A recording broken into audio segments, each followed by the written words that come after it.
ndinambopanga ma videos amenewa ndi cholinga choti ena ake muzizindikira life ya mu street osamakhala ogona.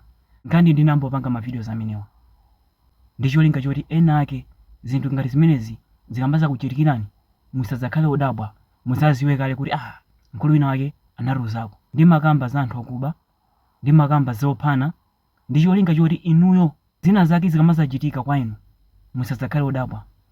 Za anthu akubazi ndikwaziwa A to Z, urobwere kwathu ndizikuonetsa uyu amapanga zakuti, uyu amapanga zakuti, uyu amapanga zakuti. Zamasikamazo chanchani timakhala nawo limodzi. Ngani muzandione ma videos anga ndimapangira mgalimoro. Wina wake anandifunsa comment section, kodi nchifukwa chani sumapangira malo osiyanasiyana ma videos ako? Ndamuza za IP address. Taverani voice note. Very well, as I said to you last time, I will send my boy there, Mr. Alex, and then the next tranche will be 100 mil. From 100 mil, we can negotiate for something 500 again.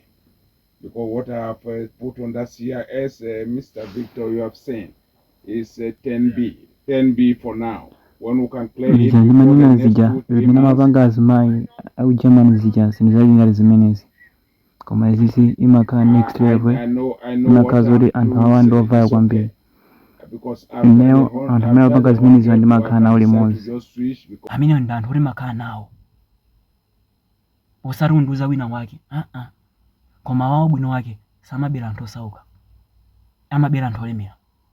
Ubwino wake ndi umenewo. Ndakuluakulu chonde kumakhala osamala kunjako kunaipa osakhulupirira munthu.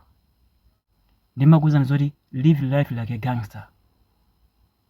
No chifundo, khala niwoma mtima, komanso muziganiza mozama kwambiri. Mukangokwanisa panga master zinthu zimenezi muzakhala dziko lililonse. Kuvomerezanso ndikofunika. Ngati zinthu zikuvuta vomerezani.